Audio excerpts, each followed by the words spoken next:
유통기한 때문에 먹을 수 있는 음식도 버려진다. 이런 지적에 따라 소비기한 도입이 추진되고 있는데요. 소비자 단체에서는 소비기한을 서둘러 시행해야 한다는 입장이지만 낙농업계 등의 생산자 단체에서는 반대의 목소리가 높습니다. 식품 안전에 문제가 생길 수 있다는 건데요. 크게 엇갈리는 양측의 의견을 손현진 기자가 정리했습니다. 소비기한 표시제 도입을 두고 소비자 단체와 생산자 단체가 크게 엇갈린 입장을 보이고 있습니다.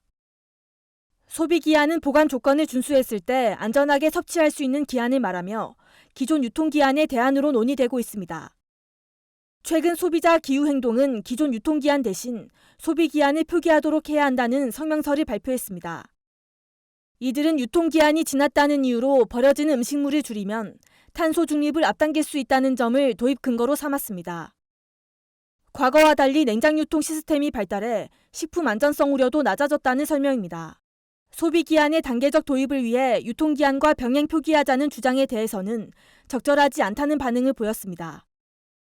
유통 기술도 좋아졌고 시스템도 굉장히 발달했기 때문에 어떻게 관리하고 촘촘하게 기준을 정하느냐에 따라서 식품 안전에 대한 우려는 굉장히 낮아졌다고 볼 수 있고, 소비자들도 유통기한을 따라야 하는지 아니면 소비기한을 따라야 하는지 혼란이 오게 되는 거고요.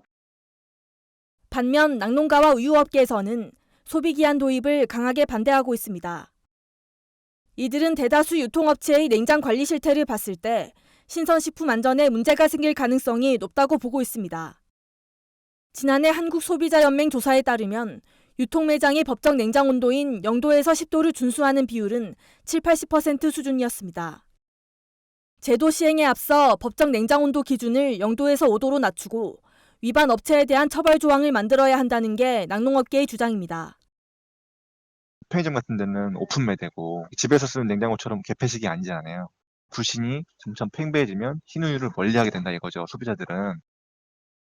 정부는 올해 안에 관련 논의를 마치고 이르면 내년부터 제도를 시행할 예정입니다.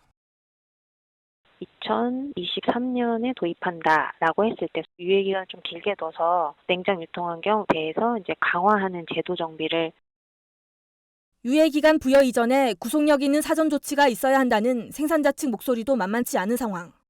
첨예한 의견 대립 사이에서 절충점을 찾을 수 있는 심도 있는 논의가 이뤄져야 할 것으로 보입니다. MBS 손현진입니다.